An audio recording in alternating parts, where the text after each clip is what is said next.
an excellent job. Steve and Eve for breakfast. Sunday mornings from 8. Well, it's like that when you go to a topless bar. Not that I've ever been to one. Yeah, right. I've got to preface this by saying that, because I haven't. In the last 10 days. But, Stevie at you. I'm shocked. Steve and Eve for breakfast. Sunday mornings from 8 on 979 FM. The memories and music of Elvis Presley, the king of rock and roll, is heard every Wednesday night from 10 with Deanne Marshall and Elvis the King. Deanne plays all those Elvis hits and memories and all your Elvis requests on 9747 8500. Every Wednesday night from 10 on your Elvis radio station, 979 FM. I can't seem to stand on my own 2 feet. Who do you think of when you have such luck? I'm in love. I'm all shook up. Hi, this is Brett Cox from Sydney, part of the Harness Review team. Listen to my report during the program every Monday night here on 979 FM. This is Rock and Roll Radio. Stay tuned for more rock and roll. 979 FM, the little station with the تسمعوا البروجرام Pigeon Radio بالبرزنتاتور ايفن فونتي. دال-program يشارنا كل نهار تحت من 6:30 8 ta' filgħodu fuq 979 FM. Jien Mirjam Vella li wkoll għandna l-programm bejnietna fuq dan l-istazzjon 979 FM kull nhar ta' tlieta mis-6:30 sa 8:30 ta' filgħaxija. Mela naqdu magħna għal żewġ programmi varjati fuq l-istazzjon tagħkom 979 FM. This is Rock and Roll Radio. Stay tuned for more rock and roll. 979 FM, the little station with the big sound.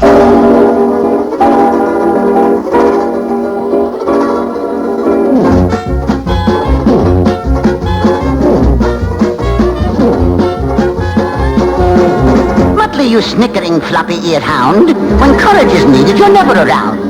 Those medals you wear on your moth-eaten chest should be there for bungling at which you are best. So stop the pigeon, stop the pigeon, stop the pigeon, stop the pigeon, stop the pigeon, stop the pigeon, stop the pigeon. Ow! Nab him, jab him, tab him, grab him, stop that pigeon now!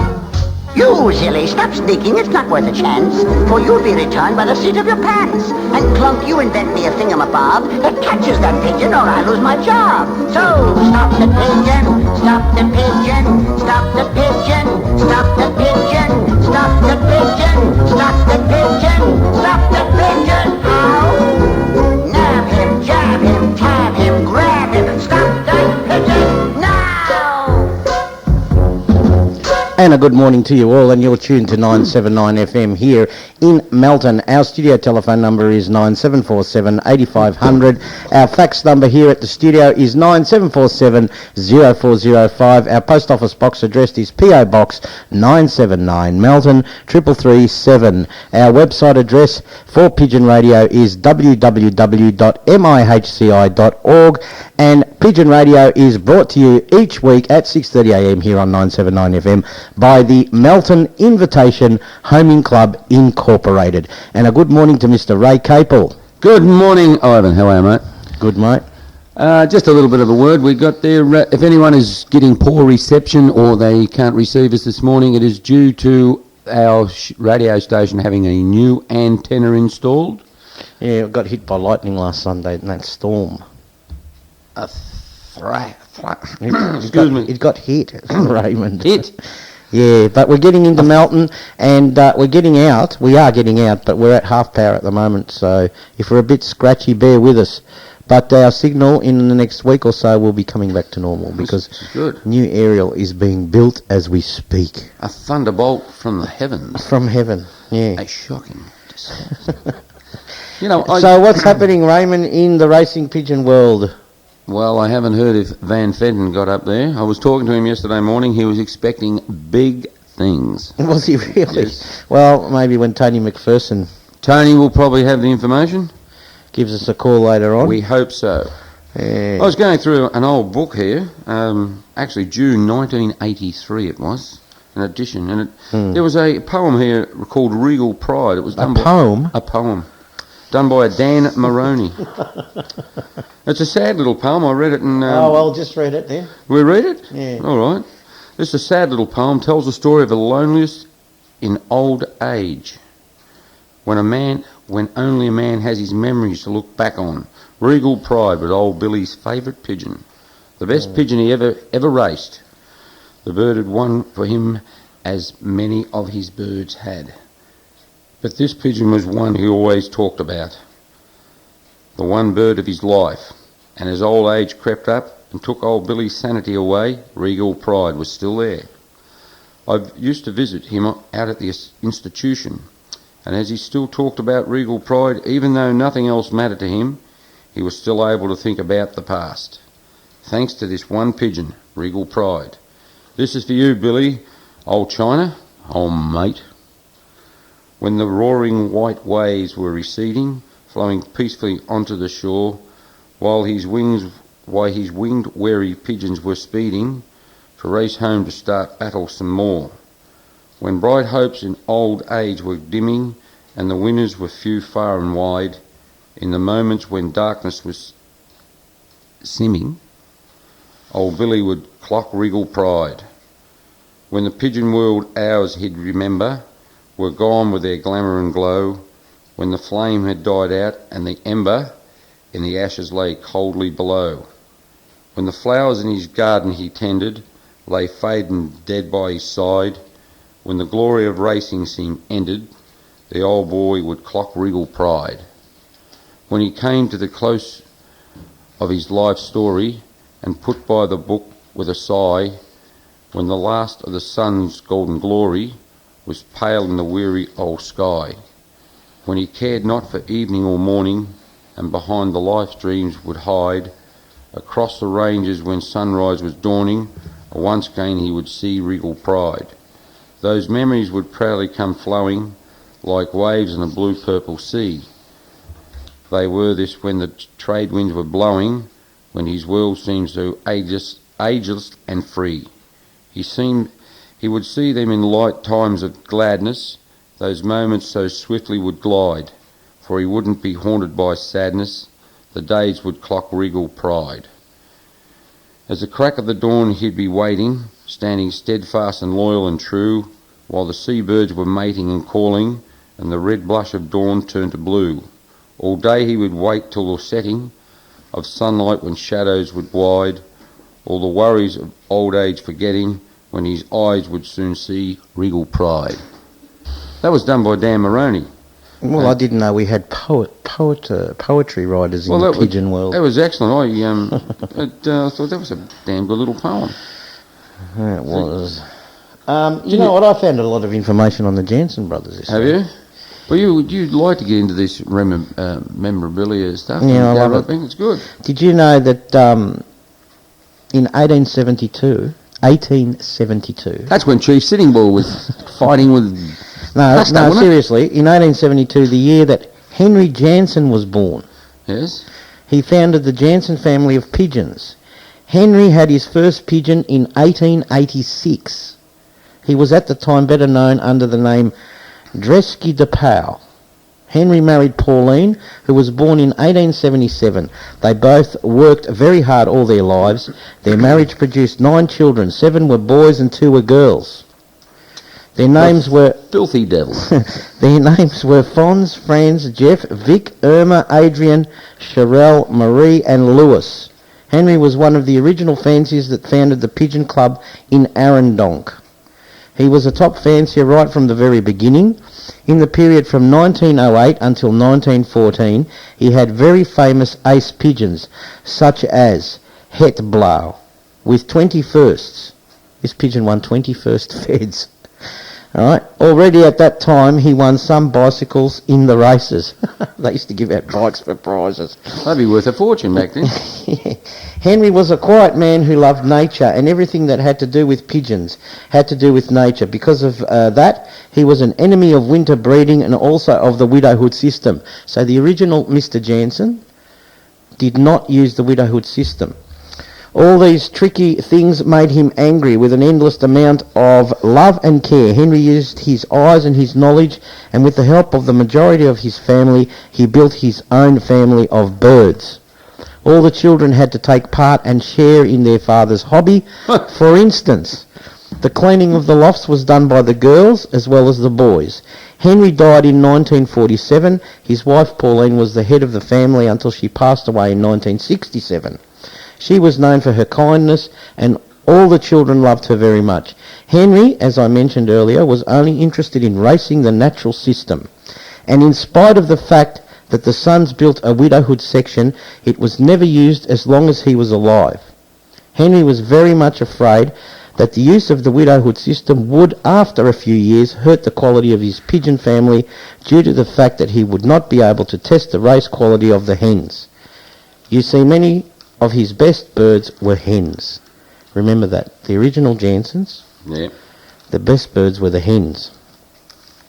After Henry's death, the sons decided to continue the life's work of their father.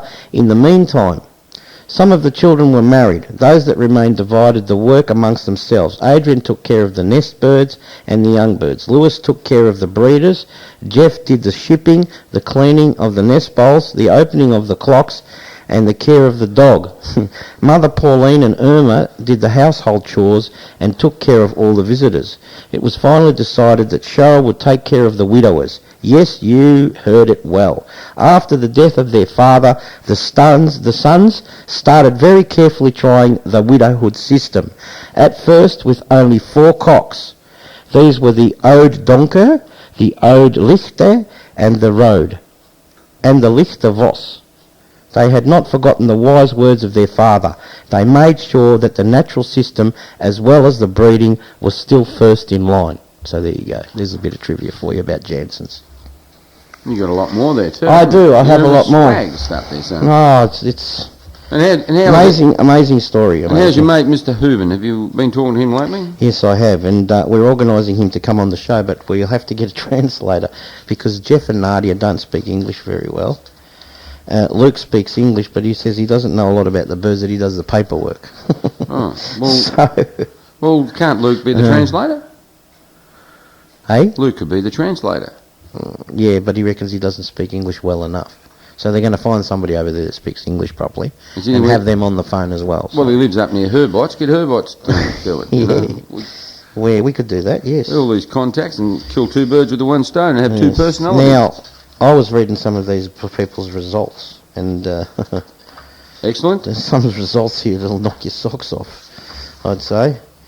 The Jansen pigeons. That's why they were so. They're such a good bird. Well, most of the prodigy that I've done well with now has been Jansen hens crossed with Harrison Wickham's or straight Jansens. Now, you know, just a few of the comments that I laughed at. Yes. Was. Where was it start? Hang on for a minute, folks. The trading of the birds. We asked the brothers a lot of questions, right?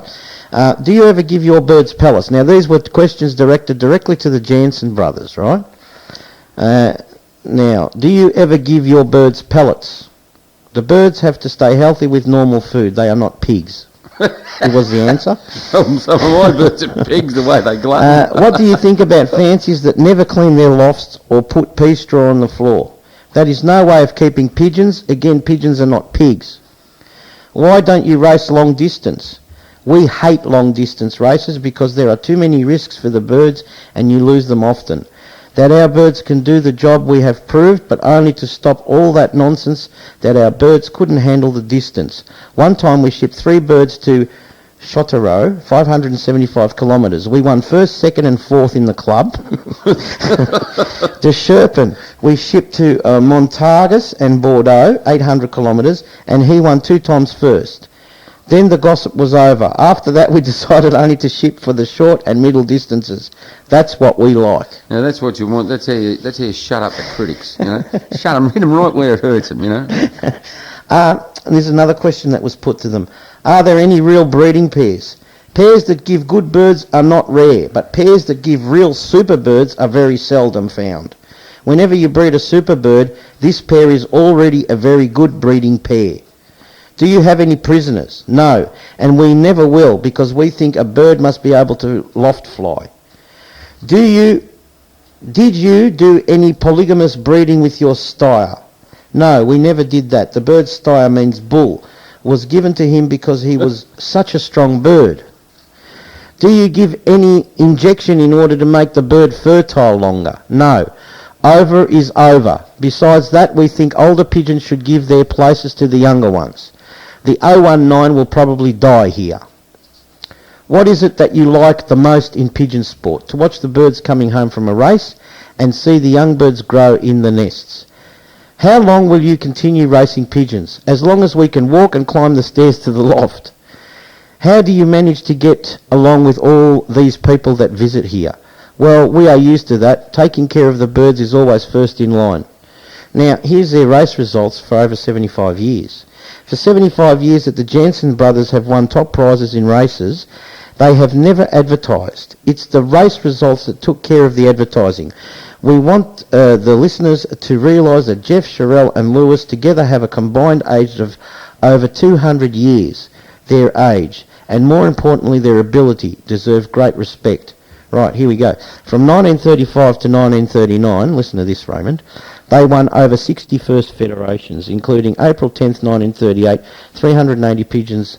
They shipped 17, and here's their result in that race. They were 1st, 2nd, 3rd, 8th, 9th, 15th, 26th, 36th, 56th, 57th, 82nd and 100th.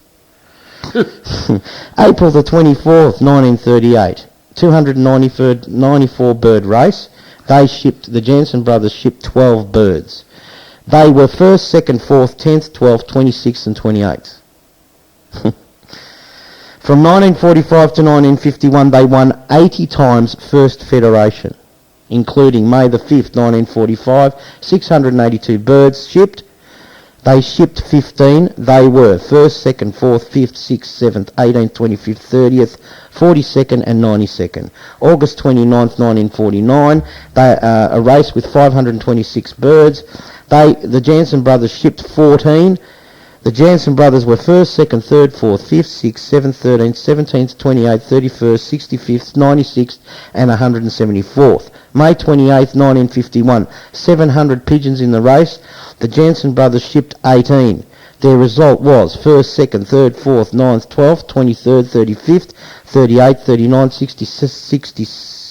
62nd, 85th, 142nd, 170th, 185th. April 27th.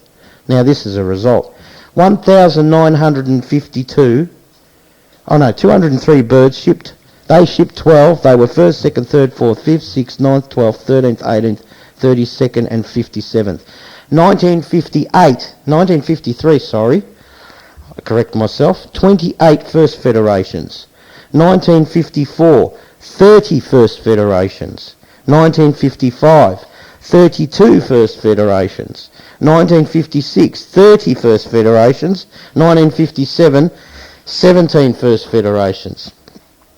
And in 1958, they had a staggering 15 first federations. So there's a little bit of the results of the Jansen Brothers.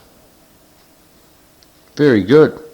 Well, it must go to show that their birds couldn't have had a ball, were not, should we say... And their birds were, Houben and Jansen went to the same base loft to get their birds. Well, they weren't bored. The Coolamans. And the results speak for themselves. You heard them. I'd like to have results like that, wouldn't you, Raymond? That's right. But no, that's fascinating, I'd say. No, it is good. It's great just to have those results back in that time. When so somewhere along the line they must have had their pigeon loft hidden down under the ground, because over in Europe at that time, when the war was raging, it was an offence punishable by death if you were caught with pigeons, because the Nazis over there at the time, anyone that had pigeons thought they were sending messages to the Allies, so up against the wall, cop this. Now, they had tips for starters. Now, this is good to read out on the radio, because this is directly from the Jansen Brothers, and these are the Jansen Brothers tips for starters in racing pigeons. right? The Jansen Brothers advise the following things. A very dry loft with a lot of fresh air. This is for a starter. Someone's starting with pigeons, right? This is good. Okay. A good family of pigeons. Everything at a time schedule. Yep. So when you clean the loft, you do it at the same time every day. And when you let them out, you do it at the same time every day. And you keep up the time schedule. Another point was patience. Yes. Learn how to race pigeons. Never force anything. Never force anything onto the birds. Well, this is true because a lot of guys get so impatient when they let their youngsters out for the first time. They want to see them fly. Yeah, and then they get the stick. Banging tings and everything. They go off. Next thing they ring them out. And my argument to that is that why would you want to scare the bird away to where you want him to come home to win a race? Yeah. That's my argument. Because he'll be thinking, oh, if I come home there, they're going to bash the pan at me. I don't force my birds to fly anymore. I just let them sit there. If they want to take off, they take off. If I put them in the unit, they've got to fly home, don't they? So that. Well, you talk to any of the top flyers. They let the youngsters out. They let them roam around. If they want to run around on the grass, they let them do that. And the same thing when it comes to first tosses. It's most important. You don't just grab your birds, shove them in the basket first, and take them up and let them go because that scares buggery out of them. Yeah. You've got to train them. Put them in the basket, let them sit them in overnight, then let them out in the morning near their loft. Well, they say the Jansen Brothers stress never to force anything on your birds. Watch your birds carefully. Well, what did Johnny Wettering do? Always watched his birds. Well, that's how he won his races. Georgie Vella does by the looking same at the thing. behaviour of the pigeons. Keith Saggers, all the top guys. That's right. Van Fenton. I go down there, there's birds going all over the walking around like chooks. You know? Watch the balance, the wing, the head and the feathers. There is no doubt that this is a great lifelong hobby for all the family, is what the Jansen Brothers said. Yes, and that was about the Jansen Brothers. So there you go. Well, that's for the kids cleaning the loft. Because everybody's interested in Jansen pigeons and they're so fantastic, I thought I'd enlighten the listeners with that. Well, my eldest daughter, when I was living in Dandenong, I got her, how should we say, interested in the birds to help their dad clean the loft out. Put her in the breeding section. I had youngsters in the pot, just about to come out. She had them thrown out, eggs thrown out, floor cleaned. It was spotless. I said, that's a good job. Where's all my eggs? In the bin. Not her fault. No. Only a young kid. Yeah. But anyway, Raymond, we've got to take a short break. And you've got somebody lined up for this morning, haven't you? So it's nearly time to give them a call. One of his out of bed. I'll get him out of bed anyway. Probably munching on his toast. We'll take a short break and we'll be back with you here on 979 FM Pigeon Radio very shortly. And here's a short word from our sponsors. Fun! Mumbo Jumbo Indoor Play Centre for Children is the place to go for parties with 4 themed party rooms. Mumbo Jumbo is a jam-packed place of fun and laughter. We have a disco fortnightly for children, a Easter bunny for Easter, and a lovely cafe for your enjoyment. Mumbo Jumbo is located 86 High Street, Melton. Phone 9746 0400. Mumbo Jumbo are proud sponsors of 979 FM. Stop off for a coffee and meal at Cafe 255. We're open 7 days a week for your convenience from 7am to 5pm. Serving an all-day breakfast, also special meals every day with full dining service. Conveniently located at 255 High Street, directly opposite the Shire offices in bright new surroundings. Cafe 255 is there to serve you. See you soon. Proud sponsors of 979 FM. Who owns the corridor and who goes down the middle of the ground wins the game. And there's more to footy than just what's happening at the MCG or Docklands. Keep in touch with your local footy competition, the Ballarat Football League, right here on 979 FM. Join us on Saturdays from 1:30 for our Game of the Round featuring your favourite local teams including Melton, Bacchus Marsh, Darley and Melton South, including regular scores from around the grounds and AFL. Ballarat Football League on 979 FM, local footy at its finest.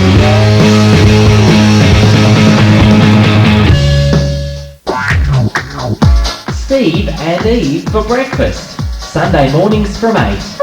Well, it's like that when you go to a topless bar. Not that I've ever been to one. Yeah, right. I've got to preface this by saying that, because I haven't. In the last 10 days. But, Deviant you. I'm shocked. Steve and Eve for breakfast. Sunday mornings from 8 on 979 FM. This is John here. This is Paul, George, and Ringo. The Beatles! If you're into the Beatles, join Ed Story on Saturday nights from 8 to 9. Off the Beatle track, an hour of your favourite music from the Beatles, together and on their own, and much more, including Beatle facts, news and covers, only on the West Best Stereo 979 FM. The spirit of our ancestry lives on every Tuesday night at 8:30pm to 10pm with Ed Story and Bracana. Bracana is a program that features Aboriginal and Torres Strait Islander contemporary and traditional music, mixed with topical interviews with regular and special guests on Melbourne's 979 FM. Hi, this is Ross Wilson. You're listening to 979 FM. This is Rock and Roll Radio. Stay tuned for more rock and roll. تسمعوا البروجرام Pigeon Radio بالبرزنتاتور Ivan Fonte. dal-programm jixxarna kull nhar ta' Ħadd mis-6:30 sa' 8 ta' filgħodu fuq 979 FM. Jien Mirjam Vella li wkoll għandna l-programm bejnietna fuq dan l-istazzjon 979 FM kull nhar ta' 3 mis-6:30 sa' 8:30 ta' filgħaxija. Mela naqdu magħna għal żewġ programmi varjati fuq l-istazzjon tagħkom 979 FM. This is Rock and Roll Radio. Stay tuned for more rock and roll. 979 FM, the little station with the big sound.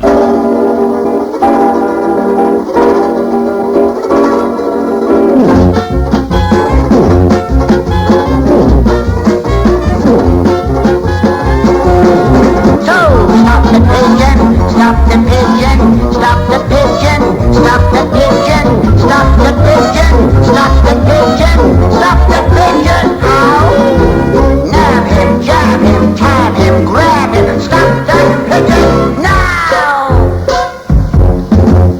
And welcome back to 979 FM and Pigeon Radio. And don't forget that our website address here for Pigeon Radio is www.mihci.org, and we also remind you that if you would like to put a sponsorship ad, any of those pigeon people out there that sell feed, electronic timing systems, studs, what other businesses are there involved in pigeon racing? Loft building, anything like that, you can fax us your details on 97470. And anyone that's running training tosses, we'll do that for them? Yep, or somebody that's at a doing slight fee? Yeah, of course. They can contact me on my mobile number, which is 0424531111 during business hours. Yes. And we can organise them a spot here on 979 FM to promote their business. After all, through Pigeon Radio. The radio station does not run on free air.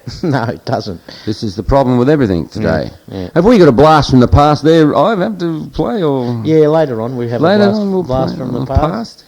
Yeah. Now, this is. So what else have you been reading in that book? Well, guess what, mate? Just what you were saying there about a routine of birds. I have here a little article here. Have you ever stopped to consider that your birds may be bored stiff? And I suppose what this guy's meaning. Some time ago, I wrote an article with this particular guy, R. Fleming. Now, I don't know who he is, whether or not he's around or not, but he makes a lot of sense in here, and it touches on how what the Jansen Brothers were hitting on, the boredom, and your birds can become boredom. And after reading the article, I'll tell you something about boredom in a minute.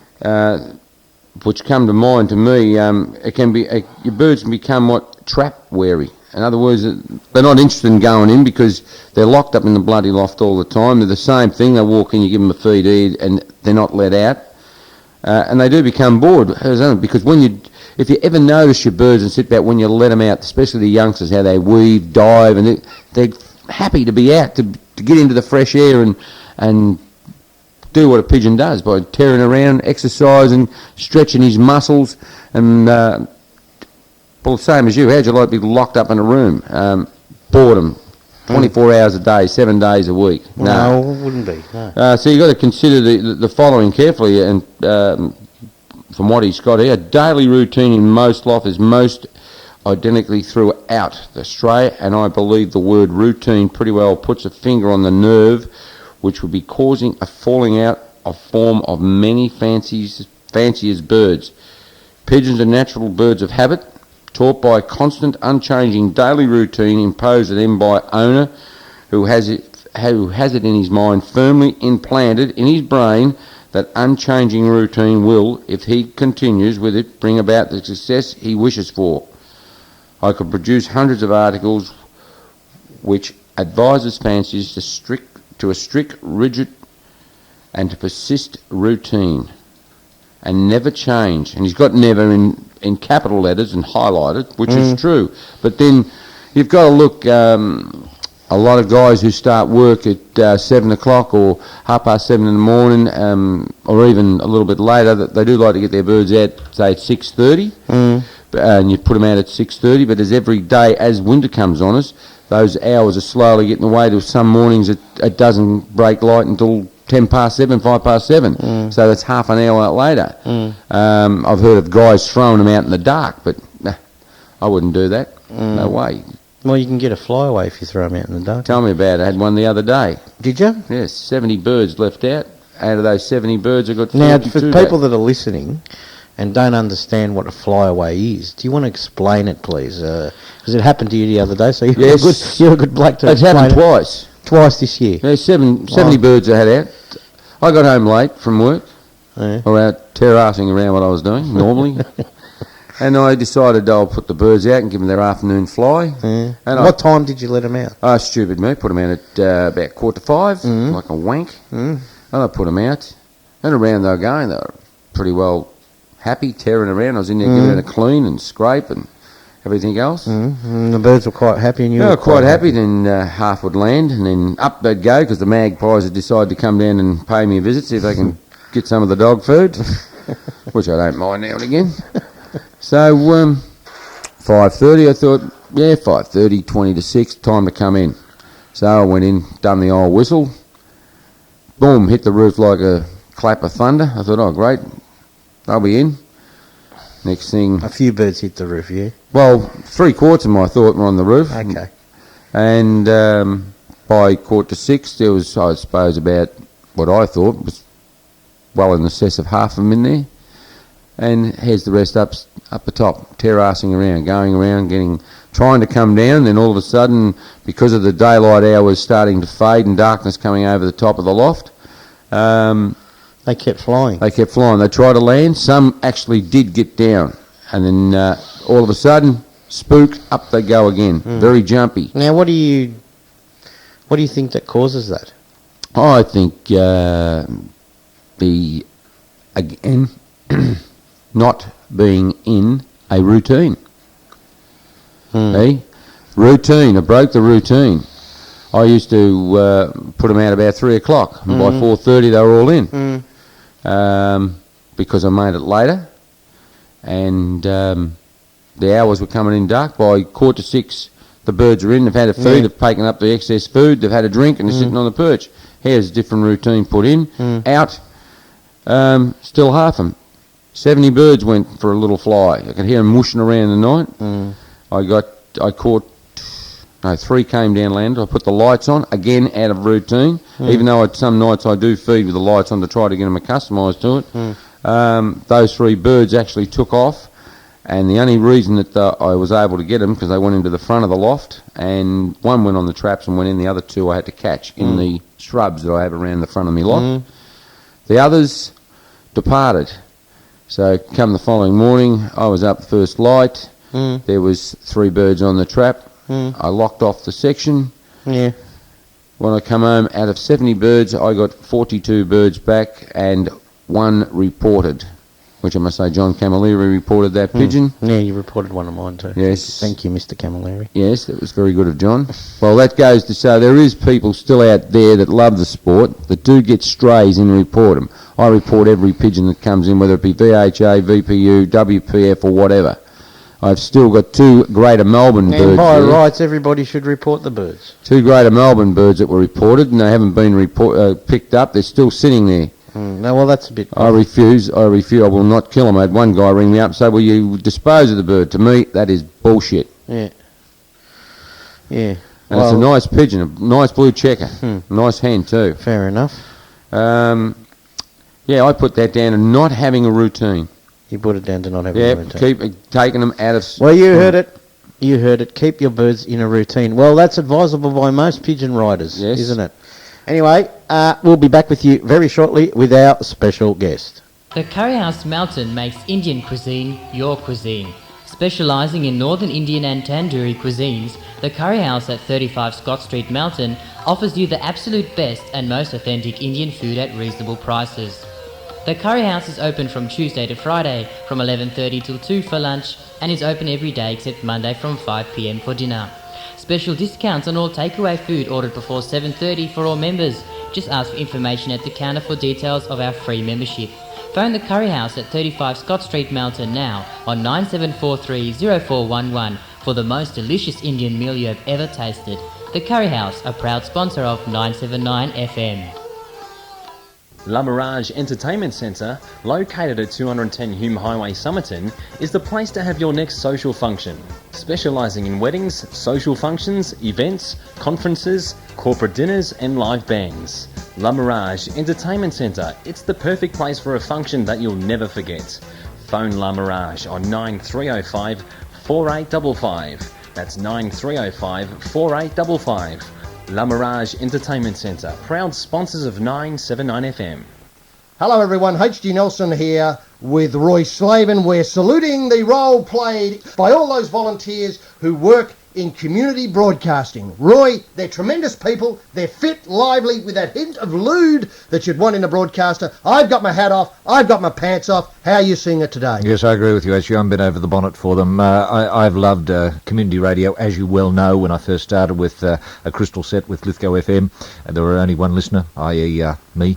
There was only one broadcaster, i.e. me, but I was volunteering and I was putting my hand up. Sure, it was a humble beginning, but it gave me a start. Thanks very much for that, Roy. And all volunteers, stand up, pat yourself on the back, and be proud of your role in community broadcasting. And keep at it! Become a member or subscriber of 979 FM today by phoning 9747 0450 during business hours or phone 9747 8500 after hours. Support 979 FM today. Steve and Eve for breakfast. Sunday mornings from 8. Well, it's like when you go to a topless bar. Not that I've ever been to one. Yeah, right. I've got to preface this by saying that, because I haven't. In the last 10 days. But, Deviant you. I'm shocked. Steve and Eve for breakfast. Sunday mornings from 8 on 979 FM.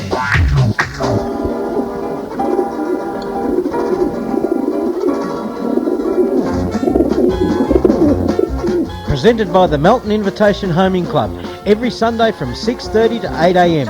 Pigeon Radio, here on 979 FM. Catch racing pigeon results, racing pigeon news and racing pigeon special guests on Pigeon Radio, here on 979 FM. Grab him, stop that pigeon now! From pop to jazz, country to classical, you're listening to Real Variety, 979 FM.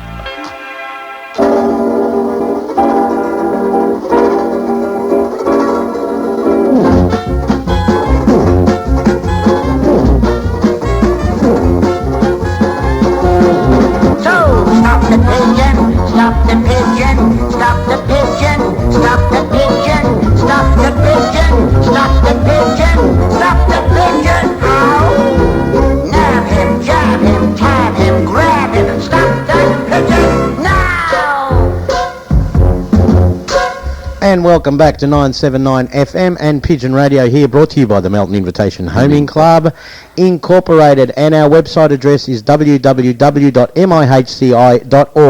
And don't forget that you can now download all our interviews on Pigeon Radio, because they are being placed on the Australian Racing Pigeon Journal website. Thank you to Mr. Richard Klingon, the editor of the Australian Racing Pigeon Journal. He's putting all our interviews on his website, so you can get those interviews by going to www.pigeonjournal.com or to our website, which is www.mihci.org. Very good. And we have our special guest for this morning, and I think we got him out of bed. We got him out of bed, and he's a member of our club, the Melton Invitation Homing Club. He's been in pigeon racing for a long time. He actually was in part writing a book called Australian Racing Pigeons. The name Ian and Robert Kilgower are on the front cover, and he's a famous singer in Australia. And we want to bid a very good morning to Mr. Buddy England. Good morning. Good morning, guys. How are you? Good, mate. How are you? Not bad at all. I was going back to bed. It took me so long to come back to me. Oh, well, sorry for waking you up, but you should be out there scraping the loft at this time of the morning. Well, indeed, I could have been too. Talk about routine. So how are you, buddy? Oh, not bad at all, man. It sounds good. Yeah, it's coming on to be a very good program. It's getting very popular, which is good. Good. Where did you get that theme from? The theme I searched on the internet. I remember the cartoon program as a young kid. I used to get up and watch it in the morning. Dick Dastardly and the crew. Stop the Pigeon, and I searched it on the internet and I found it. Well, I'll be damned. Dick Dastardly. And they call me Dick Dastardly around the station here too. So. I bet they do. So, buddy, tell us a little bit about. I've got your book in my hand here. Yeah. You wrote it back in the 80s. Is that correct? I did. Yeah. And it's called Australian Racing Pigeons. Can you tell us a little bit about the research you did a bit for that book and how it come about?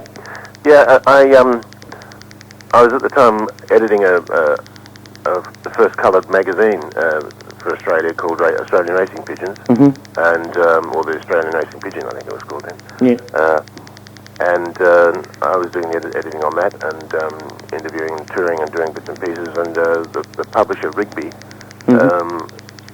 read the magazine and contacted me and asked me if I'd be interested in writing a book because it was an area that they hadn't covered before. And so I accepted that and paid I think about $15 advance, which was enough to buy McDonald's at the time.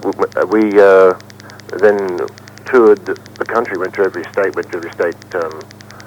library and researched back to about 1880, 1870, the newspapers, and found that there was lots and lots of information that we could put into the book, and from not only from the very first races in the country, but also during the war years and both the First and Second War. Second World War, when all the birds were, lots of birds were donated as to the forces. That's right. And for carrying messages, and it was the only way, in fact, that the pigeons saved lots and lots of lives. There's half a dozen pigeons in the Canberra War Museum that received the Dickens Medal, which is almost the Iron Cross for humans, but the Dickens Medal was for animals. The dogs got it as well, German Shepherds and things like that did safety stuff. And pigeons saved lots of lives. It was the only way that some of the guys that were in the jungles and so forth could contact the home base. If they were cut off by the enemy, they released 2 pigeons. One pigeon would be released, and that, of course, got fired at. When all the eyes were and guns were pointed at that one, they'd release a second bird, and the second bird would get through. And would take the bird 10 minutes to travel the 25 miles or something to get to base. And they would ask for backup or ammunition or give them directions where to fire the guns and tanks and so forth, and they were saved. So it was so that was part of it, but there was lots of I think it took about 18 months. Yeah, and you also went into the early history of pigeon racing in Australia and recorded the first race that was from Kyneton. That's right. Yeah. And that was going back in the late 1800s, from memory. Yeah. And my memory's not that good. I can't think back that far. But have you ever thought of reissuing the book or giving it a reprint? Well, it has crossed my mind. If I did that, I'd like to go through it and freshen it up. There's a lot of other information now, of course, that we could put into it. But, and probably get some new photos of some flyers nowadays and stuff like that. Yeah, all of that. And but I suppose it's a matter of finding a publisher as well. But and of course the time to do that. You know, but it has crossed my mind on several occasions. I think it might be worth it. Well, it's sold out. I think they printed 30,000 and it sold out over about a period. Well, it would have, because it would have been the only Australian racing pigeon publication that we have. Yeah. Well, I haven't seen any other books written in Australia as well presented as this one. Well, I might add a heck of a lot of them went to township libraries and so forth. All part of the print run anyway. But it was also released in England, and it sold quite a few over there. Oh, right, it was released in England as well. Yeah. Well, very good. Yeah. So how's your pigeons coming along? You're getting back into it? We're trying to get back into it and getting back into the routine, as Ray was saying before. Yeah. I figured out something while I was sitting for that period of time, whatever it was. I was falling asleep again, waiting for Ray to finish talking. I thought you might have been munching on some toast, but... Pigeon food, really. Yeah, good, mate. And I thought, well, a good idea would be to have your birds nice and relaxed. You were talking about relaxed pigeons, so I'm going to buy little miniature televisions for each of the persons. So they can sit back across their legs and lay back and have a good old time. Well, this is true. You've got to get everything for them, or you get relaxed lounge set. All that stuff. Yeah, of course. And if I can find that a video of that catch that pigeon or stop that pigeon, I will just replace keep that going on the loop. It'd be good. Now, I've got some regards to put across to you, and you've got a big kindest regards from Mr. Richard Clingan, editor of the Racing Pigeon Journal. Oh, good. He sends his regards to you, and he said get in touch with him, and maybe you can write a few articles for the Pigeon Journal. Well, I could probably do that. Richard's a nice fellow. Lives down in Sale, doesn't he, somewhere? Yeah, down near Traralgon. That's right. Rosedale. Got a pigeon stud down there. That's right. Yes, he's... and you were involved with a panel of international visitors that we had here for pigeon racing with Richard. You helped him organise it, I believe. That's right. Rosedale, I think, was the name of the town. That's correct. We went, we held it there, and Richard arranged it all basically. But I was on the sort of emceeing, if you like. That's right. And we put that one together, and I think I can't remember the name of the gentleman from Africa. He was one of he's a top flyer from over there. And he was a special guest, and then there were people from Melbourne, and I think someone from Sydney as well. That was Basil Gosman, wasn't it? Yeah. That's it.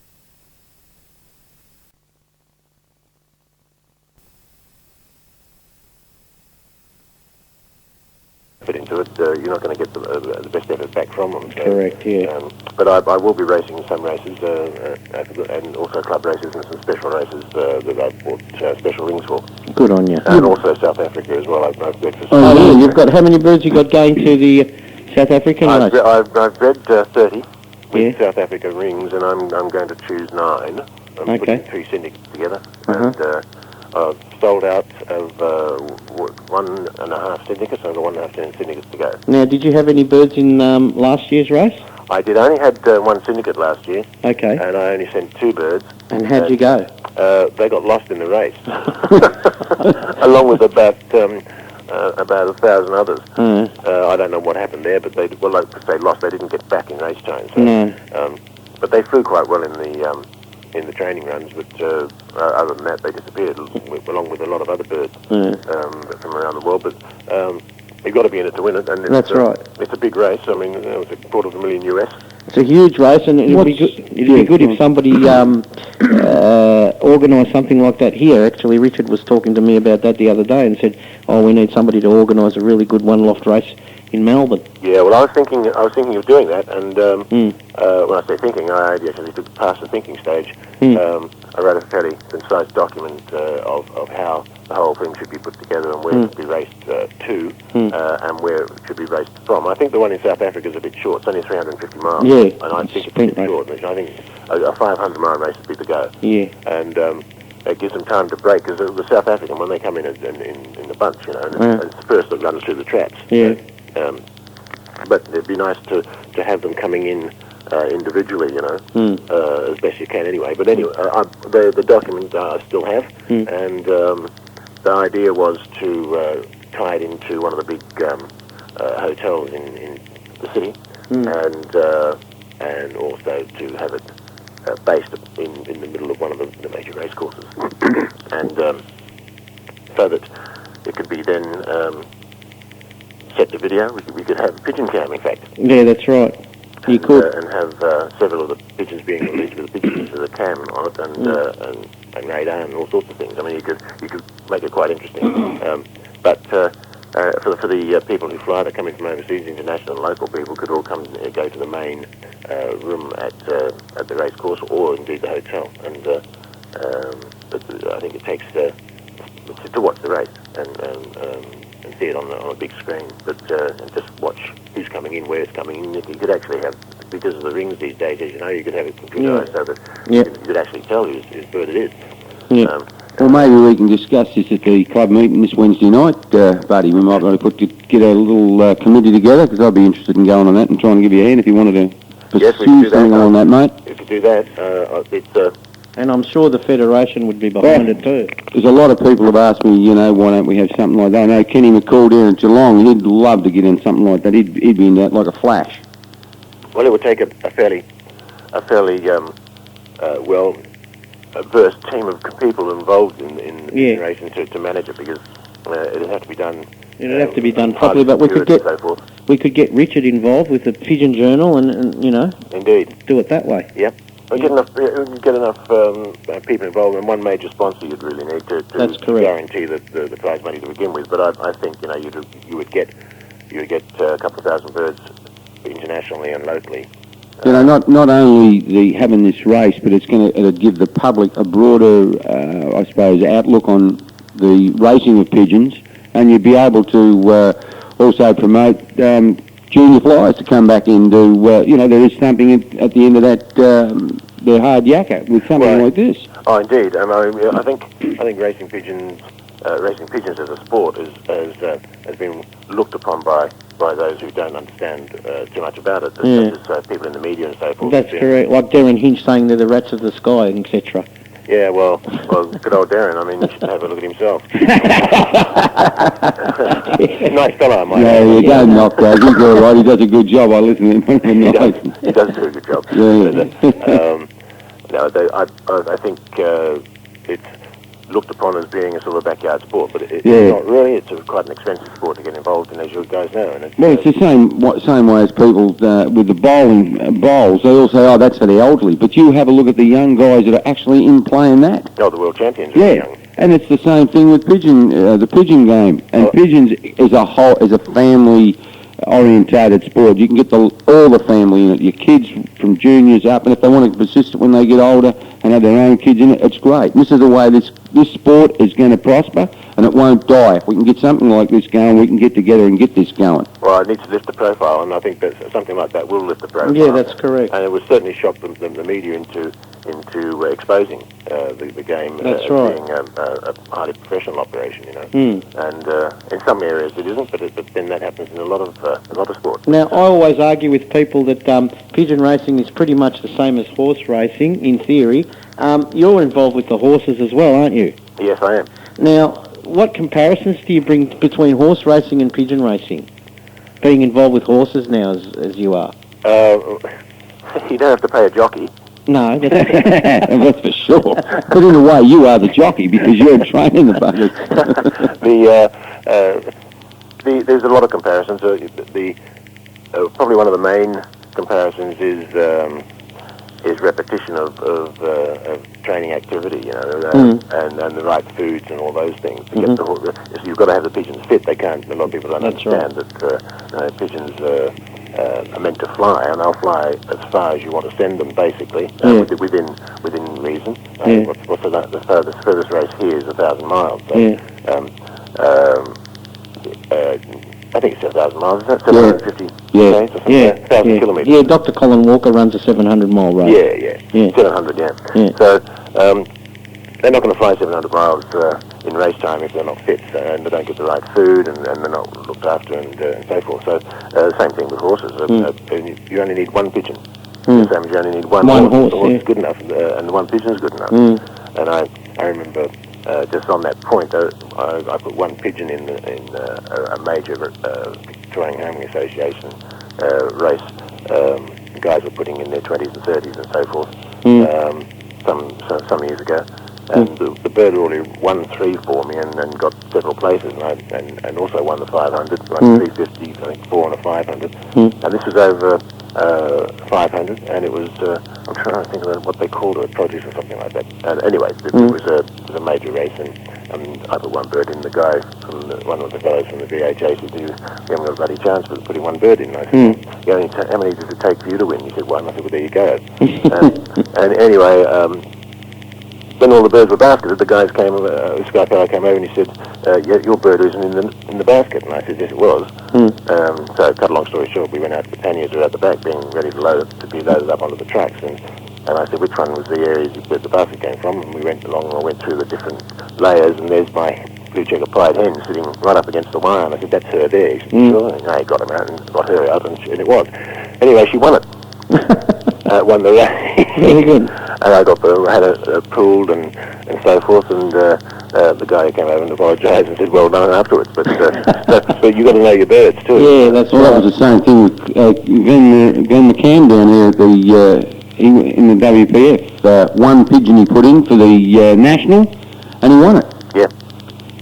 First fed, first club, cleaned the whole lot up with one pigeon he entered. Indeed, I used to, when I first started out here, I met an old fellow who actually gave me some of his best breeding stock. He had about, I think he had about 12 pairs. And an old fellow called George Hawker. Okay, And George Hawker's birds were from the old Australian bloodlines, and that were imported out here prior to the Second World War, and they stopped importation. That's right. After the Second World War, Yeah. and up until 38 or something, That's they right. allowed them to come back in again. Yeah. And old George said, and he used to win. He was a member of the Melbourne Racing Pigeon Club. Okay, right. Which I first started with, and he gave me 3 pairs of birds, and they were all in there. They're ancient. They were probably 10 and 12 years old. Yeah. One of them kept breeding. This one particular bird, a cockbird, lived until he was 22, and he was still breeding when he was 22. And I think he died in the perch with his leg crossed as well. He was waiting for someone to turn that video on. I believe you won a race in the VHA an hour ahead of anyone else. Yeah, I think that still was the record. That was when the birds the imported birds came back in again. Yeah. I bought a Jansen from a fellow in New South Wales who imported them. And name escapes me now. And it was only Jansen I had. It was about the size of a chicken. And I went to every training toss, and it was always last, an hour and a half last. And I put it in this race for fun to get rid of the thing. Yeah, that's not nice. Well, it had long legs, and it was a big gawky. It was a hen, and it was a gawky thing. It looked like a bantam chicken. And I sent it to this particular race. There was a screaming tailwind, and it came in at 2,187 something or other meters per minute, which is pretty fast. Pretty quick, yeah. And I went to the club rooms, and there was no one there. And I sat there for an hour, and there still no one came. So I went home again, and I phoned. I didn't have mobile phones in those days, and I phoned the guy from the VHA, and I said, do we go into the VHA today for this particular race? And he said, no, go to your club. I said, I've been there for an hour. And he said, what, you got a bird? Did he drop the phone, or? I said, I got one an hour and a bit ago. And he said, oh, you're kidding. I said, no. So anyway, they went through, and we took the bird down the road, let it go 3 or 4 times to make sure it was mine, and all that sort of stuff. Unbelievable. And I think it still holds the record. But and the funny thing was that I put into stock straight away that year, and she laid 1 egg the size of a sewing thimble. It was a tiny little thing, and that was the end of that. She didn't lay anymore. Really? And this fellow in Sydney, I think, phoned me up and said, "Oh, I'd like to buy that bird." So I said, "Yeah, you can have it." One with a thimble egg. I said, "She might not breed though. She's big, she's like a chicken." He said, "Okay, I'll give her a go." I didn't hear from him, so I gather nothing happened. So what line of birds are you now racing, Bud? Am I racing now? No, what line of birds are you racing? Family. I've got some of a mixture of birds. What I did with old George Hawker's birds, I crossed those with Delbars when they first came out, and they flew very, very well for me, and they'd fly from 100 miles to 600 miles without stopping. No, they're fantastic, and I've still got several pairs of those of the youngsters. I've got 2 or 3 pairs stock birds, but I've got quite a few youngsters from them over the last couple of years. And a couple of the best I put back in again. I've got Jansen crosses with the Delbar Hawkers, and I've got some. What else do I have? Well, I think the others are Jansens as well, but they're called Christy Clacks or something. But, But I've got basically Jansen Delbar crossed with Hawkers. And they're good birds. They're strong backs. They're well feathered. They've got good flights, and they breed. A good balanced pigeon, in other words. A good balanced pigeon. Oh, absolutely. You know, I actually seen some of them you had up there, and they look magnificent, especially those mealies. Yes, well, that's from the. That's the other one. I've got one Dorden, which is. Oh, yeah, the Dordens. Yeah, well, I got some Dorden mealies. And he's crossed in with the other. So that's where the mealies come from. The mealies come from the Dorden Jansen Darbar Hawker cross. But they're lovely birds. You can put them in shows, and they just look sensational. They are magnificent looking pigeons. Yeah. All right, mate. We'll see what happens. Yeah, we're about to wind up. Thanks for coming on. Look, see you on Wednesday night at the club, 8 o'clock, and we'll discuss this. We'll bring this up as a topic for this to try and run this race, and I'm sure we can get a lot of people on board to do it. And something like this will promote the sport in Victoria, not only Victoria, but Australia-wide, because I think you'll get people from other states that will want to participate in this. And it's going to. Well, I'm sure they will. Cause mate. It's not going to cost them to fly them over to South Africa and all those sorts of things. And it's nice to be able to come and see and make sure that things. I know the one in South Africa is run very well, and but it's. I know some people just won't put their birds in it because they think maybe they're going to be ripped off or something. But but they won't. Just getting on. What's a share in the syndicate to send a bird over there? Let me just think about that. It's about $400. Depends on how many's in the syndicate, of course. Yeah, that's correct. So if you've got 5 shares, if you've got 10 shares, it's about 300 plus. Because what happens is per bird, because each syndicate has 3 birds, and you have the nominated bird and 2 follow-ups in case one gets sick or gets lost or something. If they all get through the training regime and they're flying well, you have the opportunity to pay up for the other 2. So it could cost. One person for a full share in the 3 birds, around $450, something like that. Oh, right. All right, mate. Once again, thanks very much for coming on, and look forward to having you on later in the season. And your brother, I believe your brother did help write the book with you. So we can't leave Bob out. Well, he kept not at all. And Bob Burt was a very good player in his own right too. That's correct. He flew in the Central Highlands. Well, maybe you can get him to come down and toss your birds. You can get right back up there. If he's listening, he's gone back to bed. All right, mate. Okay, guys, we look forward to catching up. All right, no worries, and we're going to put one of your songs on. Yeah, A Blast from the Past. A Blast from the Past, buddy. Oh, well, dear me, I might go back to bed myself. And thanks for being on the program, and here's Buddy England with the great hit from the 60s, Moving Man.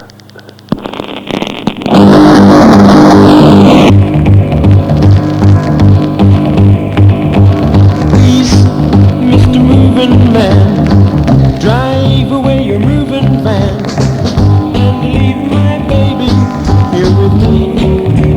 Help me, I cannot understand why Mr. Moving Man, they're moving from the house next door.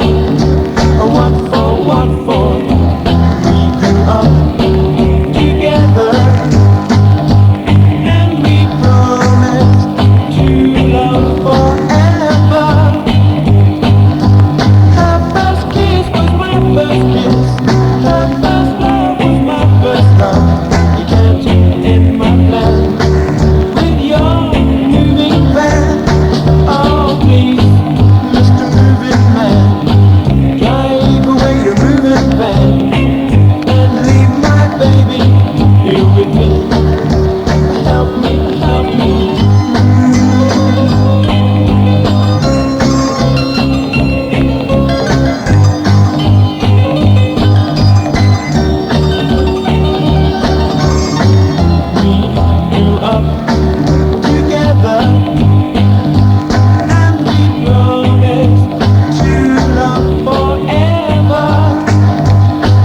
For all your entertaining needs, come see us at Celebration and Welcome Mart in Melton. We have an extensive range of beers, wines, spirits, with special buys every week to save you those dollars. We also have an extensive range of groceries and household needs at special discount prices. So why not drop in and see us at the Welcome Mart, 21 Scott Street, Melton. Telephone 9747 9047, or Celebrations at 15 Exford Road, Melton South. Local Melton businesses looking after the local Melton community. Proud sponsors of 979 FM. This is Len Baker. For all the latest harness news, join us every Monday at 8 p.m. for the award-winning Harness Review, right here on 979 FM. Steve and Eve for breakfast, Sunday mornings from 8. Well, it's like that when you go to a topless bar. Not that I've ever been to one. Yeah, right. I've got to preface this by saying that, because I haven't. In the last 10 days. But, Deviant, you. I'm shocked. Steve and Eve for breakfast, Sunday mornings from 8 on 979 FM. This is Len Baker. For all the latest harness news, join us every Monday at 8 p.m. for the award-winning Harness Review, right here on 979 FM.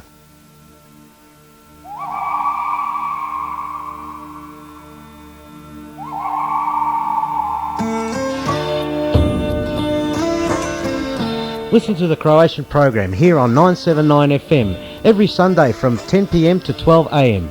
You can listen to Croatian news, views, community announcements, and always the latest in Croatian music here on 979 FM.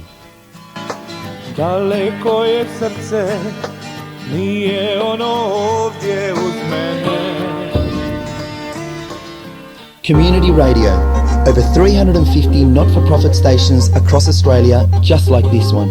Community Radio. Over 20,000 volunteers, providing $145 million in working hours annually. Community Radio. Over 8,000 people trained each year in broadcast and media skills. Community Radio. Over 7 million listeners nationwide each month. Community Radio, a voice for your community. For more information on community broadcasting, contact this station or go to www.cbonline.org.au. اقتسموا البروجرام Pigeon Radio بالبرزنتاتور ايفن فونتي. دال-program يشارنا كل نهار تحت من 6:30 8 ta' filgħodu fuq 979 FM. Jien Mirjam Vella li wkoll għandna l-programm bejnietna fuq dan l-istazzjon 979 FM kull nhar ta' tlieta mis 6:30 sa 8:30 ta' filgħaxija.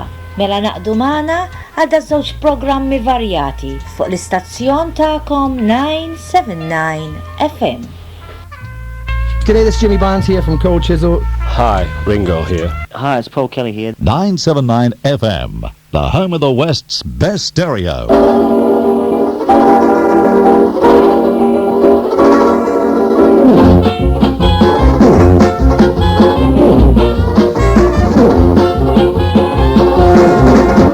Stop the pigeon, stop the pigeon, stop the pigeon, stop the pigeon, stop the pigeon, stop the pigeon, stop the pigeon. Ow! Nab him, jab him, tab him, grab him, stop that pigeon now! And you're tuned to 979 FM here in Melton, and welcome back to Pigeon Radio. And don't forget our website address is www.mihci.org. And don't forget that you can download every interview that you hear here on Pigeon Radio from the Australian Racing Pigeon Journal website, and I do recommend everybody to get a copy of the Australian Racing Pigeon Journal because it is a great publication and it's got some great stories in it. It's got a feature on John Wettering this month and some great stories in there, so do yourself a favour, get a copy of the Australian Racing Pigeon Journal, and you can download all the Pigeon Radio interviews on the Australian Racing Pigeon Journal website at www.pigeonjournal.com. Thank you, Raymond. And if anybody wants to sponsor this show, they may sponsor this show, and you can contact me at business hours on my mobile number on 0424 53 1111. Studs pigeon feed places, pigeon product suppliers, electronic timing system people. Come on, get on board. Support the Pigeon Radio program because this goes to pigeon racing people all over Melbourne. It's your program. On 979. So look after it. 979 FM. That's right. It belongs to the Pigeon Fraternity. It is a community radio program for the Racing Pigeon Fraternity here on 979 FM. Anyway, Raymond, I've got the results of yesterday's race from the Victorian Racing Pigeon Union, and it was from Tokum Wall. And first federation went to Aussie Lofts, which is Mr. Vince Canizio, and second was Denaro and Lorato. Vince's Aussie Lofts velocity was 1271.47. Denaro and Lorado was second, and they were 1257.68. Third was Pat and Pauline Pace. Again, he's popped up. Well done, Pat. Up. Good on you, Pat. 1254.99. Fourth was Narcos Brothers, 1249.93. Fifth was Jay Floros with a 1228.02. Sixth was S. Ramadam at 1223.16. Seventh was R. Simmons and Sons, 1222.78. Eighth was John Figueredo at 1221.37. Ninth, Sweeney Brothers, 1211.23. And 10th was M. Doria with 1210.50. And Raymond, on the line I have this morning Mr. Vince Canizio from Aussie Lofts, the winner of yesterday's race. And we'll put him through right now here on Pigeon Radio 979 FM. Good morning, Vince. How are you, mate? Good morning, mate. Very good. Still excited? You're still excited. Good on you. And what did you clock? Oh, I clocked a blue bar cock. Another cock, so you can't keep them down. Yeah. But I did get 5 together, and there was a few hens amongst them. Oh, very good. So, it was a very good day. Send a big team, mate? Sorry? Just send a big team. Yeah, I sent 30. That's all right. We're only allowed to put 30. Yeah, that's right. Well, that's what they're here for. Yeah. More birds, more coverage. And where did they come in from? Well, it was my day. They come right online, from the northeast, which we're racing from the northeast. Yeah. And they come straight over the top, and they just put the brakes on and just come straight down. That's what you want. So I was very excited. Did it trap in quickly, or? Well, no, they didn't trap in because I've got a troublemaker amongst the 5. Okay. He's number 12. He did win the pools yesterday, and he still would have won the Fed. But he's very consistent. He comes every week. But he just won't go in. He's really cheeky. And what particular type of breed of line of bird was it? Mostly I concentrate on the Jansen, the lines of the Blue 48. Okay. And the MIHCI 67, which is a double grandson of the Blue 48. Yeah. They're the ones I mostly concentrate on. Yeah. And if I put a cross in, I put a little bit of a cross of DeWert from Les Carasellas in DeWert's. Yep. And I'm having a lot of success with them. I'm really sort of happy with them. Very good. If I put another cross in, it'll be a Van Loon that's related to the Blue 48 lines. Now, because you won the Fed, you've got Aussie Lofts and you run a stud, don't you? Yes, they're in a small scale, yes. In a small scale, yes. So we'll give you a bit of a plug. If anybody is interested in getting birds from you, they're quite welcome to come and see you, are they? Yes, they are. And how do they get in touch with you? They can call on 9305 5844. And keep the phone ringing because I'm always in the loft and I've got to run over the phone. I practically live in the loft. That's all right. So just let the phone ring out and now, what type of birds do you have on offer for sale? Mostly those lines there. I concentrate mostly on line breeding back to the old famous old Merck's line, the Jansen line. I believe that the Blue 48, the great-grandfather, he's a double grandfather of the 67, I believe that he changed the speed of pigeons in the world today. And anything with that bloodline, excels in the speed. For the distance, I mostly use the old O'Shaughnessy lines, which were the Delaney Logans. Yeah. And they're very good in the distance. Now, how long have you been flying birds for? From childhood. I was a junior flyer at the Falkner Club. Okay. But I do occasionally have stopped and started again through business commitments and what have you. Fair enough. Yeah, so I really enjoyed it. It's a lot of fun. It is a lot of fun. And what tips would you give to somebody listening to this program that knows absolutely nothing about pigeons? How would you advise somebody to get into the sport? Well, they could, to get a couple of, a good pair of pigeons with good pedigrees, and keep the babies from them. Be patient. Yeah. And just build up a little bit of a stud, like stock birds, and just breed from them, and be patient and just wait, and then you'll read a lot of books and videos, and use a lot of tools we've got available today. We've got a lot of videos, and we've got Colin Walker, the vet, that's very helpful. Definitely buy his book and read through that and learn through his book. It's very helpful. I use that a lot today. Yeah, so basically that's all it is, and stick to a routine. Yeah, so you're just going to... you get a bad one week and you start sort of thinking you're doing things wrong, and people seem to change their methods, and they confuse the birds. That's right. Exactly. So you've got a stringent routine you stick to, Steve, and it's paying off for you, mate. Yeah, I like to keep the digestive system working correctly, like a clock. That's mainly what I concentrate on. And what do you do to do that? Well, I break up the feed into the hours of the day. If, for example, if they're going to get an ounce of feed per day, I'll break it up into 1/3 and 2/3, and I feed 1/3 at 8 a.m. in the morning, and the other 2/3 at 4 o'clock, so that the digestive system's working like a clock and consistently through. So they're not getting hungry, and their droppings seem to keep firm.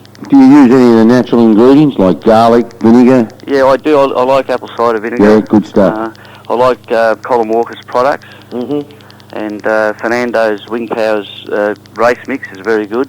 Yeah. So and he's very helpful. He gives a He's lot a of good bloke, advice Fernando. out. He is a good bloke, Fernando. Yeah, He's very a good helpful. bloke. Colin Walker's a top bloke. You He can is. call him any time. That's right. And you can discuss things with him when you're in trouble, and he helps you through it over the phone. So, yeah, Good on you. the union's going well. Yeah. We're having a lot of fun there, and barbecues and social activities there are fantastic. And So anybody that's not flying young birds and want to come and have a chin wag with the flies down there while you're having your barbecue, they're welcome to come down. yeah, definitely. There's a lot of friendly rivalry there and stirring, and we have me and Pauline Pace have the Dummy Award, but she spat it the last time. She couldn't keep up with me. Dummy awards. Yeah. Now what does that entail? The dummy award. Well, I started it off. I'm a bit of a stirrer, and I said I'll race you for a dummy. If you lose, you've got to wear the dummy around the rooms. So so I started that with Pauline, and this year I started with Tony Price, but he spat it after the first week. It's a little bit of reverse psychology. Yeah. And they make mistakes. Yeah. So No worries, Vince. there's a lot of fun happening there. It is, and it's good to see the social atmosphere down at the Victorian Racing Pigeon Union. Yeah, well, they're a good bunch of blokes. We're barbecuing, and we're all sort of joking around and That's swapping right. ideas, and That's the way it should be. yeah, it's terrific fun. Yeah, it's Very exciting, Yeah. All right, Vince, thanks for being on our program. We haven't got much time left, and I thank you very much, and we might hear from you again. No worries at all. If you win another Fed, you reckon the birds will be on top to do it again next week? Oh, I think they're going pretty well. We should have a good show next week. If it's Good. a nice southerly, look out all the guys in the union. Yes, good on you, mate. All right. All right, then. Thank you very much, and a good morning to you, and thanks for being a part of our program this Thanks very morning. much. Thanks, Bye-bye. mate. See you later. Yeah, mate. And that was Vince Canizio from Aussie Lofts. If you want to buy some birds, he sells them. And he's got some beautiful birds too. Are they in bikinis? No, but I've got a phone call, I think, coming through. So we'll just let a short music break and we'll be back with you shortly. Very good. Probably Tony.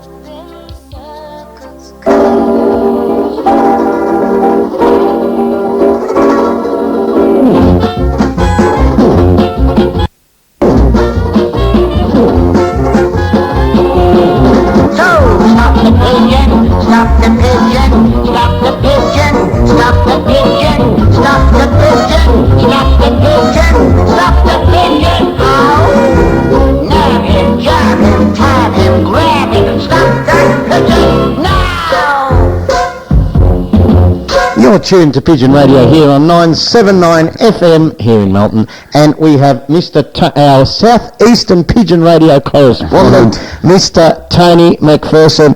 Good morning, Tony. Good morning, boys. How are we going? Good, mate. How are you? Out of bed, not too bad. How are you, Ramondo? Good, mate. You just get out of bed. We expected you about 6:45. Mate, it's very hard to get through. I've been dialing and dialing and dialing. How's the reception out there? Yeah, not too bad. Yeah, because Ariel got hit by lightning last Sunday. Okay. And, we're at about half power because we're getting a new aerial built for the transmitter, and it should be ready in about a week, so we should be back to normal power in about 7 days. Oh, very good, very good. So what news you got for us, son? Okie dokie. Okay, now, the scoop of the week. The scoop of the week. The scoop of the week. Unfortunately, the scum of the earth has struck John Wettering's loft. Joking. No. And what scum are we talking about? Well, there has been birds stolen. You're joking. The police onto it? Yeah, it's in the hands of the CIB. They got a pretty good idea. There's a substantial reward offered. You got any ring numbers that people can go on about, or? Well, we have, but we're just keeping that in-house at the moment. Fair enough. So there is a reward, a four-figure reward for the return of the birds or information leading to... How many did they lift, mate? Sorry? How many did they light fingers lift? There's about 14.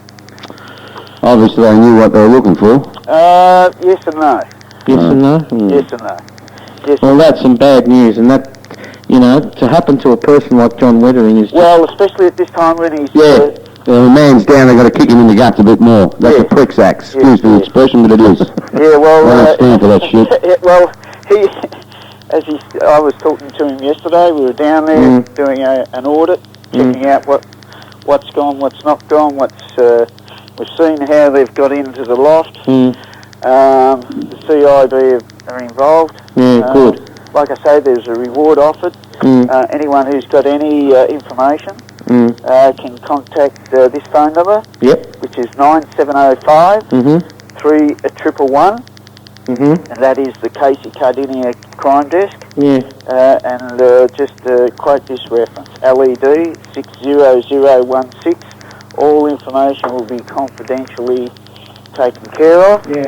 And yes, when I got the phone call, I thought, my God, But anyway, that's shocking, Tony. That's absolutely appalling. And these people, if you've got an idea of who it is, they're involved in pigeon racing. I'm sure they are. We wouldn't know. Look, if there's any flyers out there that are listening to this program that have got any sort of conscience. If someone that they know has knocked off pigeons or whatever, to get in contact with the CIB. With the CIB. I must say, John was just about flat out on his feet there yesterday. Well, that's just appalling. And look, he's not a well man. No, he's not. He's a sick man. No doubt about that. We're trying to. Well, in actual fact, I'll tell you now that the quality of the birds that are left in the loft are better than the birds they took. So I'm not sure what... I'm sure the CIB will do their job and recover them. Well, that's what they think too. Yeah, I'm sure they will. Yeah. But anyway, moving on from that one. Yeah, we haven't got much time, Tony, so make it quick, mate. Sorry. Okay, VHA results, I'll give you the first four. Okay, mate. Constantinu and Cy Pantis from Malvern, which is great to see. Jeffrey Power, you know him, Ray. Yeah, Jeff Power. He got up there. Yeah, he's in there. Jeffrey. And Johnny Shaw, he's having a great... John Shaw. Very good. We'll have to get him on one day. Mr. White. Mr. Ray White, the real estate man. Mr. Ray White. Ray White, real estate. He'll be a very good sponsor for the show. You know where Van Fenton finished? Did he finish in the Fed?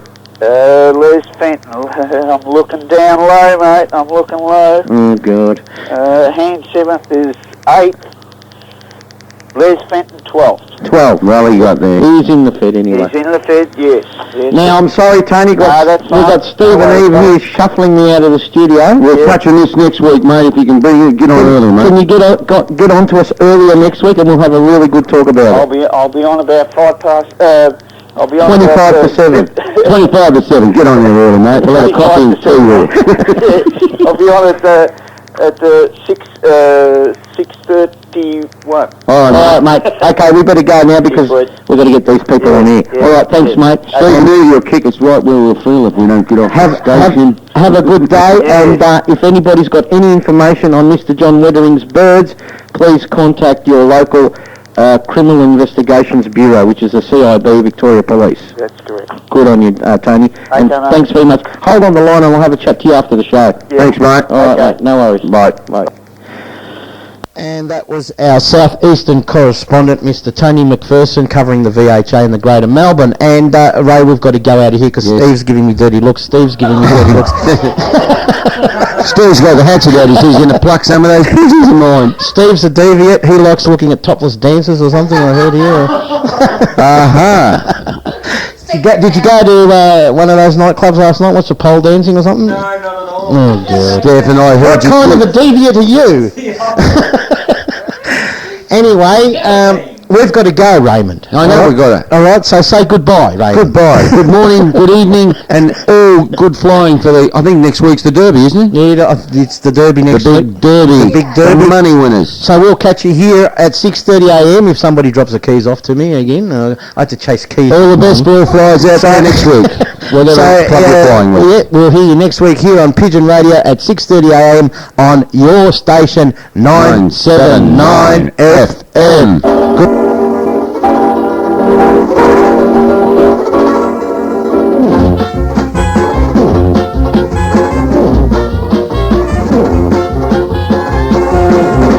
You snickering floppy-eared hound. When courage is needed, you're never around.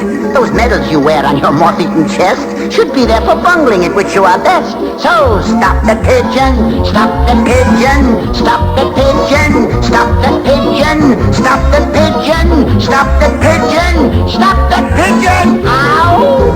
Nab him, jab him, tab him, grab him, stop that pigeon now! You, silly, stop sneaking, it's not worth a chance, for you'll be returned by the seat of your pants. And Clunk, you invent me a thingamabob that catches that pigeon or I lose my job. So, stop the pigeon, stop the pigeon, stop the pigeon.